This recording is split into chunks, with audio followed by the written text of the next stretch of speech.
Hello everybody. In this video, we are going to learn about counters.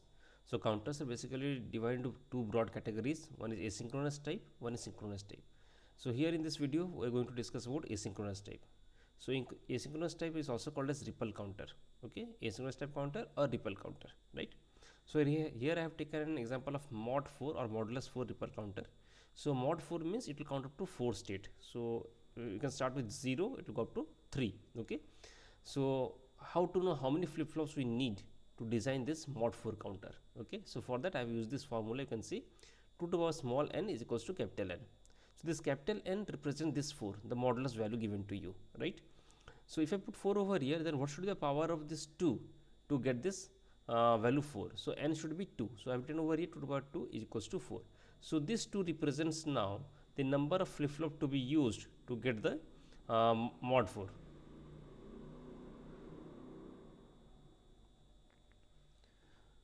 So this power of 2, that is this value, will represent that number of flip-flop to be used in this counter. Okay.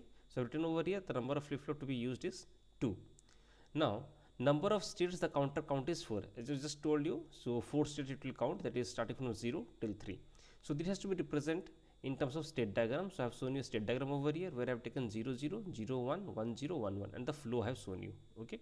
Now why I have taken 2 bits? Because 2 flip-flop I am using and each flip-flop is responsible for 1 bit. So it's 2 bit, and because it's 2 bit, so I have shown 2 bits over here. Okay.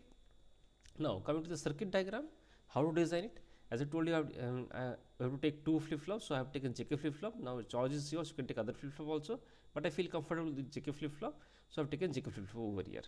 So the JK flip-flop is represented in a block form, not in schematic one. So you can see block J and K, Q, Q complement. I have named this flip-flop as A, and similarly I have taken another part of JK flip-flop and I have named that is B.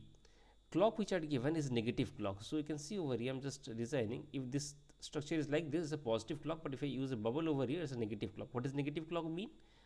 This is the clock pulse. Okay.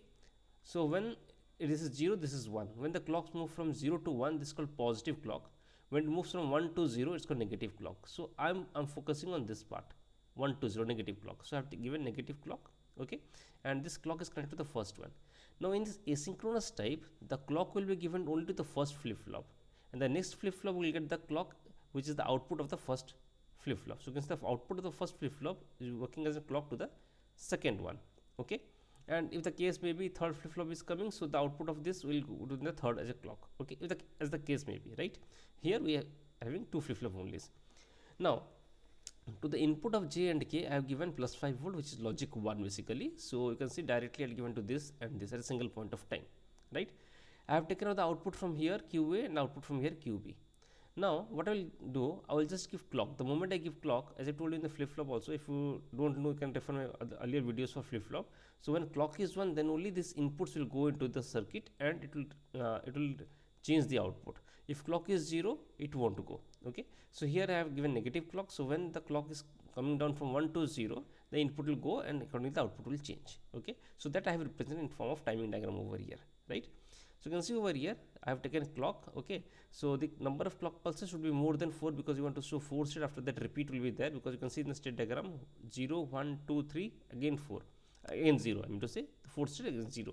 So 0 1 2 3 again 0. So this repeat you have to show in the timing diagram. So accordingly you have to take number of clock cycles. So I have taken 1 2 3 4 5 6 clock cycle I have taken. Okay, so you can see in that I have marked the negative edge of the clock. These are called edges. So negative edge I have marked it out and I have taken some vertical lines down for my comfortness, so that when I design for A and B, it should not go here and there. Okay, so now you see this A will change, because we know from JK flip-flop that it's 1 and 1, because plus 5 volt is logic 1. So 1 and 1 is appearing over here. The moment clock will come, the output will toggle, because we know JK flip-flop when the condition is 1 and 1, the output toggles, right?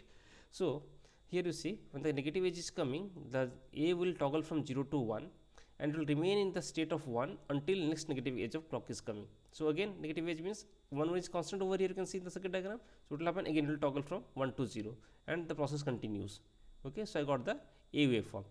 Now B will toggle when? Because B will get the clock. So B is getting the clock from whom? From A's output. So when A output will come, then only B will respond. So we will respond to which? A's negative output. So A's negative output is this one. So B is remaining at 0. It is changing at A's negative output here, and again A's negative output is here. Okay, this is positive 0 to 1, but this is 1 to 0. So here again it is changing. So B is responding to A's negative, and accordingly the waveform is coming. Now I am putting the values of this A and B.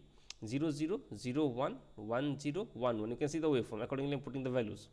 Now I am taking the value in terms of B and A, BA, not AB, BA. So 0 0 0 1 1 0 1 1 0 0 0 1. So you can see it is count is 0 1 2 3 and again 0 over. So this is repeat. So this is how the counter counts. So I hope the funda of asynchronous counter is clear to everybody. Thank you for watching my video.